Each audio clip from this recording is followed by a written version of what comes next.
All right, folks, it is crunch time, part of our Friday Night Blitz show. And joining me right now, of course, the crunch publisher extraordinaire. That is going to be Mr. Carl York. And what is up, Carl? Jermaine event, are you ready for football? I'm always ready for football. There you are. You've been out at a lot of the high school events that got really cranked up again with basketball and wrestling, all those sports. And now we're pretty much the weekend of championships. But overall, just your thoughts about just whole scenario when it comes to all these moving parts with COVID and figuring out how to play games, where to play games, play in the county, out of the county, locations, all that. Your overall impression, because there was so much movement here with this story. Yeah, I tell you, well, you know how serious I take COVID. I mean, that's a serious thing, and we've got to be careful with our young people and with our adults and everybody that's involved these days. But athletics are so important as well. You know, that's the way a lot of kids learn. It's the way a lot of kids really enjoy themselves outside of school. And so I think it's really important. When I talk to coaches after they get through their season or during their season, they're just so thankful that we figured out a way for the kids to play in some form or fashion. So, you know, as you know, in basketball, at least around here in the Roanoke Valley, they started out just playing Roanoke County teams. The Roanoke County just played Roanoke County teams. And that, you know, that's at least they were playing. That was the bottom line. They were getting out there and competing with each other. And so that's important. But it also made it tough because, you know, you got to the end of the year and then it was decided they could play in the playoffs. And, you know, you went right out of the county and started playing teams that had played the regular schedule. And that certainly offered some challenges as well. But no, I'm just thrilled that the kids got to play. You see the joy in their faces. Now it's unusual. There's no crowds. They're playing with masks. They're doing all they can do to be able to get this done. But it's not your normal season. One neat thing is, I mean, the neat thing about here is that all the state championships, if teams made it that far from our neck of the woods, they get to play at home. Case in point, like the Patrick Henry girls, they're playing their first ever state championship game. Now, the task is going to be tall because Princess Anne, I mean, 13 straight state finals appearances, going for their 8th straight title. I feel Patrick Henry can give this team a run. Yeah, you know, the Patrick Henry girls are a special group. So are the Patrick Henry boys. I mean, they just got beat last night by a point in a great game. They had a lead going into the last minute and ended up getting beat by, you know, just a single point. But the girls have had a great season as well. And you know, my understanding is they play Princess Anne now. Princess Anne is sort of the dynasty in Virginia with girls basketball. So it'll be interesting to see how that plays out. When you look at the PH girls basketball team, there's some things that really stood out to me that really caught my eye. When I first interviewed Coach Hedrick back when he took over the program, and let's face facts, the PH girls basketball program, they were struggling, and that's probably putting it in a kind way. But I mean, they weren't the success they are now. And then Coach Hedrick said you could win at Patrick Henry, and he's really grown it to a program now where it is. They don't hope to win; they expect to win, and that's one thing I took from them. Your thoughts about that? Because let's face facts. I mean, they're pretty much one of the stronger programs in our area when it comes to girls hoops. Well, you know, attitude's important in sports. I mean, you've got to have confidence, and you've got to, you know, a lot of teams win games because they go in thinking they can win them. And you know, when it gets tough at the end, when it gets tight, or when you run into some challenges, that confidence comes through. So I think that's very important. I think you know, it starts with the coach. He has to believe in his players, and the players have to believe, and they have to, you know, on the court, they have to prove it to themselves that they can do it. They can compete with anybody in the state. They can compete with, you know, players that are bigger, faster, you know, have maybe better skills, because anything can happen on a given night. You know that. And but Patrick Henry, especially the girls, I mean, they've elevated their skill. The girls are, you know, they've got some tall girls, they've got some young girls that can really handle the ball. They can get to the basket. They're not your traditional, conventional girls basketball team that people are used to seeing. I mean, they are fun to watch. They can really get up and down the court, and they share it. That's the thing I like about them. I mean, they will always give it up for somebody who's got the better shot, and that's how you win games.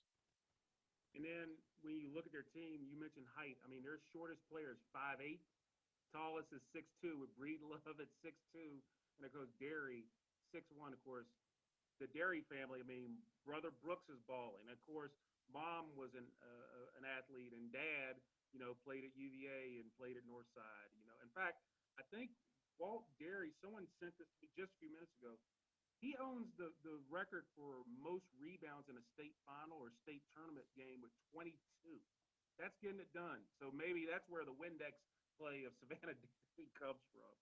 So, but that'll be neat. And then another team, the Pulaski County girls, how they, a buzzer beater in overtime, they made it to the finals as they'll be playing Louisa County. And what's neat, so really when you look at it, in the last 3 years, they were in a state final. Then, Coach Sutphin took them to a state final game and then took them to the state semis. And then this year they have a new coach, but they haven't dropped off Coach Ratcliffe, who is popular in that neck of the woods with the AAU program. So they've basically been in the final for the last 3 seasons, 2 of them playing for the whole ball of wax. Your thoughts about the Pulaski County Cougars girls team?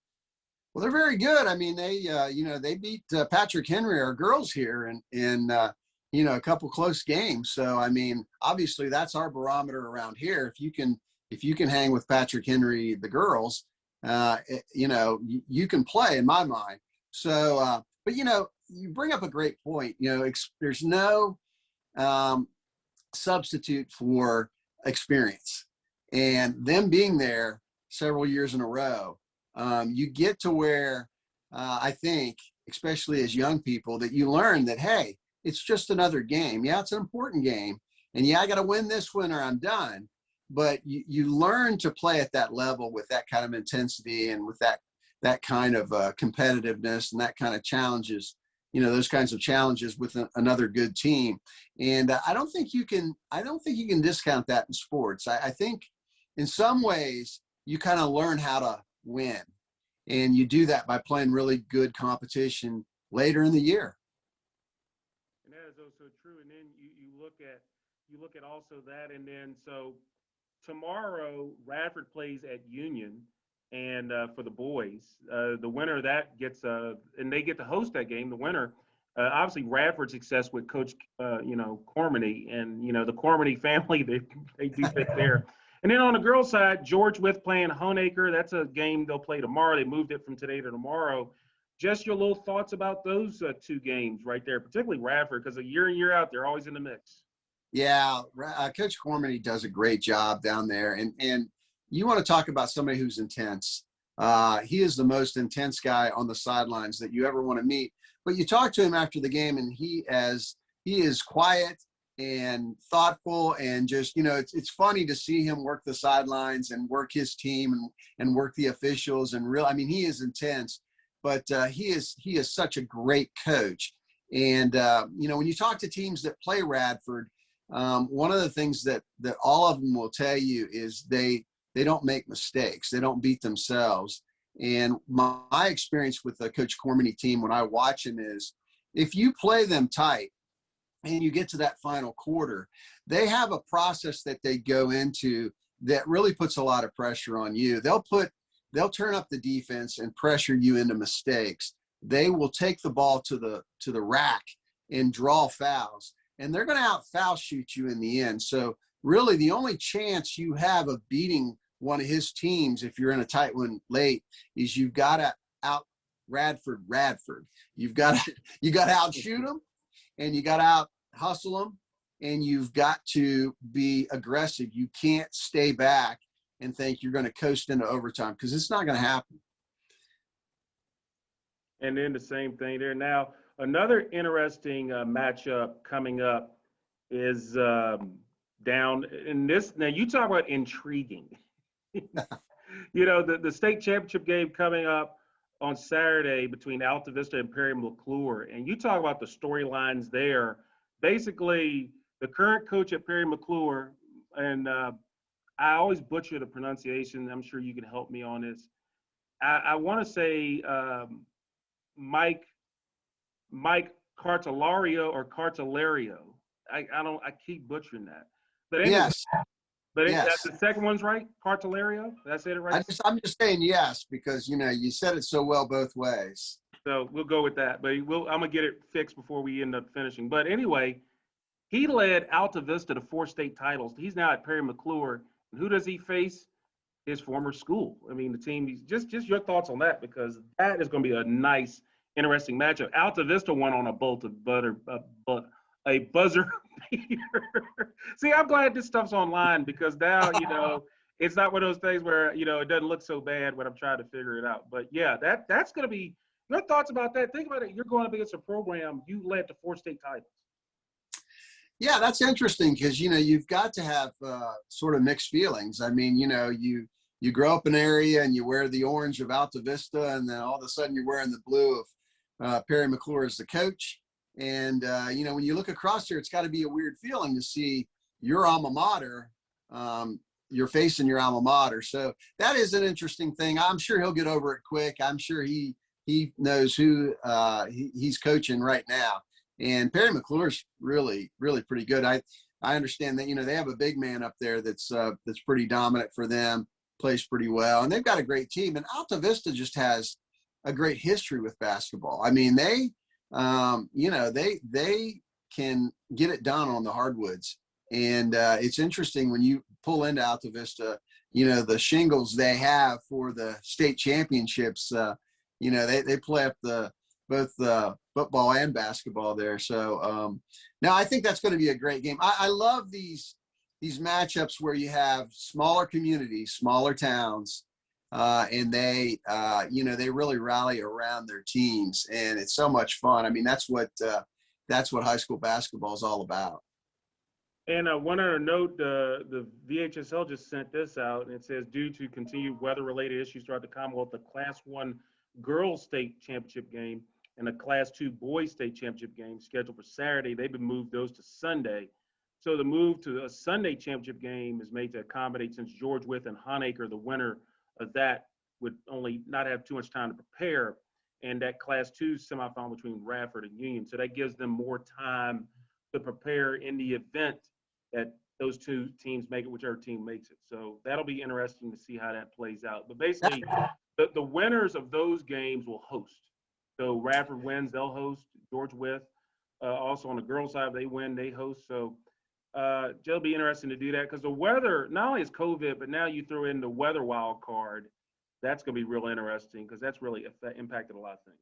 That Radford Union game is really. I mean, if I got my facts straight, Union's who beat Abingdon, and Abingdon's in the finals of the state championship. They just beat LCA the other night. So Abingdon, I've seen them in person. They've got a big man, the Ramsey kid who's 6'10" down there, and they've got some sharp shooting guards who can really play, and Union beat them this year. So you got Radford, who hasn't lost this year, going up against Union. We were talking about it a little bit early, and Coach Gormany, this is a challenge. This is going to be good. And, Radford's got to go all the way down there. So, that's another thing with high school sports. In Virginia, you can have to make a long trek to get to play your game. Good stuff. Now, let's turn our attention to high school football. It starts up on Monday. Obviously, the schedules were kind of in flux, but the Roanoke County School Board made a decision. Originally, they were going to play only a county schedule, but then it would impact some of the teams trying to make the playoffs. So now we're looking at a situation where, guess what? If you don't let these schools play outside the county, you're jeopardizing your opportunity to play for a regional state title. So, and there was a lot of talk about it when you look at the fact that, okay, here's the situation, here's the deal. You guys are supposed to, do these things, And if you look at what's happened with state, with basketball, wrestling, the county schools ended up going outside, playing teams outside the county. So obviously it didn't make much sense in that regard. And then school board called the emergency meeting and made the decision. Just your overall thoughts about that? Well, I mean, the pandemic is the number one concern. I mean, if it, I think they got it right. I think, you just had basketball where, like Roanoke County, they just played county schools, but then you got to the end of the season and they went out and played whoever was in the state championships, whoever was in the post season tournament. So you eventually got there. So why not do that from the beginning? If something happens with the pandemic and we have a flare up or whatever, I'm sure they're going to shut it down and either postpone it or cancel it. So, I think I think it's too important. Some people might laugh at that, but I think it's too important for the kids to try to get this done and try to play. They've worked so hard, and some of these kids use their last year to really make an impression on schools to go beyond high school. And we're not just talking about sports here. We're talking about getting an education. We're talking about getting either all or some of your school paid for. And so forget about sports. Yes, sports may be the vehicle, but these young people need to get educated so they can get out and get a good job and set their families up. So I think those are the kinds of things you think about. I think they got it right on this. They just did it in basketball. After the regular season, they let them play. But I tell you, they were scrambling around there. Some of the teams were playing, this Monday they start. They were playing one team, and then a couple of days later, they're playing a totally different team back to the regular schedule. So they don't have much prep time. So it's going to be really interesting. These first games of the year, you're going to see people playing people where they haven't really had a lot of time to prepare. And with the weather the way it is, they're not going to get on the field. So, I mean, it's not like you can, get out there and work on, whatever your opponent's going to be doing now. It's basically show up and, it's kind of like playing in the playground, man. Just throw the ball up and let's go. Yeah. What's the biggest storyline you're taking as you enter the high school football season? Because it's unique. Obviously, you only have 6 regular season games. The playoffs are only 4 rounds. So overall, the most games you'll play is 10, which is basically you're playing 2/3 of a full season if you played all the way out. But who do you feel would benefit the most with this schedule? I mean, what do you think is going to be the key for a team to bring home a state championship in this climate right Well, I think there's mine with me. One is, this is like the old days. You can't hardly lose and get to the next level. I mean, back in the day, you had teams in the district where, the 2 best teams would square off, and whoever won to the playoffs, the other one stayed home with 1 loss. And it's getting to feel like maybe, this year is going to be a little bit like that. You're not going to have, 100 teams in the playoffs zigzagging across the state. It's going to be a lot less teams. It's going to be limited. So that puts more pressure on every game. You don't want to, if you've got a good chance and a good team, there's more pressure to not go to sleep on that one game and lose and then end up messing up your postseason.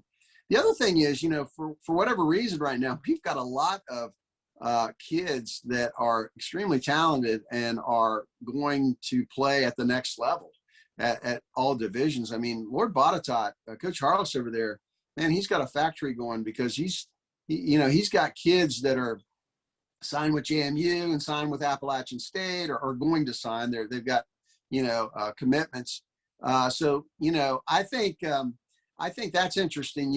Salem's got, the Barnett twins over there that are going to Virginia Tech. And, so we have some kids in the area that are going to play at the next level. I think that's interesting. I think with a shorter season, the stronger teams, more physical teams have less of a chance to kind of beat up on everybody all regular season. They only have 6 games. So, you've got a chance. Everybody has a chance to kind of survive the regular season, maybe get to the postseason and knock somebody off. So I think it's really interesting the way it's set up. But it's going to be different. Only playing 6 games, and you're not going to get some of those rivalries that you like, where you kind of cross districts. You're going to miss out on some of those. So that's kind of unfortunate. But hey, at least we're playing. That's an interesting thing. One game we won't see this year, unless it's a playoff game, will be Patrick Henry and William Fleming. I mean, they could meet in the playoffs if it gets there because they're both in the same region.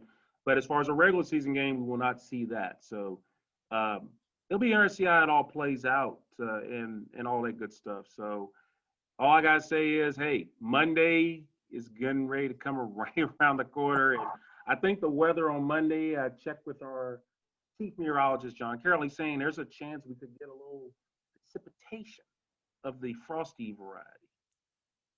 Well, yeah, I tell you what's interesting is, I always say this, in Virginia football in the fall, I always say there's 3 seasons. There's hot, there's wet, and there's cold. This time around in the spring, it may be reversed. You're going to start with cold, and then it's going to get wet, and we may get to warm. So it's the exact opposite of what it normally is. And you laugh at it and say, well, what does that matter? But I'm telling you, different teams like different weather. Different teams are built for different weather. You know, if we get to the end of this spring season and it's warmed up and it's dried up, if that's the case, these teams that like to pass, these teams that like to run up and down the field, they're going to have an advantage in the spring. So there's a lot of things when you think about it that could be different. And one other thing that maybe might be lost in this, new this year, Blacksburg, they have turf, so they add to the list. But usually when you look at this time of the year, I mean, normally your field isn't really being worked out. But there are more turf fields now than there are grass fields. But now if you're a team with a grass field like a Pulaski, like a North Side, you got to be concerned about that because your field is going to be a little bit different. The field's different in the wintertime than in the fall heading into the winter. That's a good point, but it also could be an advantage. If you're practicing on grass and you're used to playing on grass, I think it's more of a disadvantage for teams that have gotten used to turf to have to go to grass when it's slick or when it's muddy. If you're not used to it, now I know they're practicing on grass, but if you're not used to playing, you know, on Friday nights or whatever night you play, if you're not used to it, then you've got to adjust. And sometimes it takes teams a little bit to adjust, especially the linemen, the guys at the backs and the receivers that are cutting. You know, you've got to dig in. You've got to change a little bit. So that's another good storyline. Tell you what, there's a lot of good storylines. So as always, Carl, crunch time here on WFXRTV.com. Of course, we got it on like popcorn. So obviously now a couple of things. Obviously, your radio show, you do a hit with Greg every week on Thursdays at 6. That's been going on. Greg Roberts Live with, you know, Greg Roberts, the aficionado, which is Chuck Baker. And then, of course, Doug Dowdy, the awesome Doug Dowdy, of course, the coach Randy Leftwich. So yep. Now, what about your crunch time radio show? Is that going to come back on Saturday? Yeah, come back. It'll be the 27th. It'll be our first show. And we're going to follow the season. And we're excited about that. That's, of course, you know, many times we're lucky enough to get you there, Jermaine, to help us in the morning and add some WPLY. It'll be on. WPLY add some flair to our show, and you know, we get on there and have a good time. We, you know, just a little bit of a review. We've always felt like that, you know, Friday football comes and goes so quick that there's still a lot of conversations being had, and a lot of things that we want to talk about, people want to talk about, and we try to get to some of those things on our show. We try to interview some of the old coaches, some of the famous coaches and players, and we just have a good time on that show. And, you know, we hope this year to have some players come on briefly and talk with us a little bit. The coaches have said they would like to come on and we can ask them a few questions. So it's only an hour long, so we got to move, but it's a fun hour. I think you should go to 2 hours. You got enough. You could go. I know you laugh at that too. I think you can go 2 hours. I think you're right. I think we could go to 4, but I don't know if we will. Yeah. Well, you can go 2. Go 2 hours.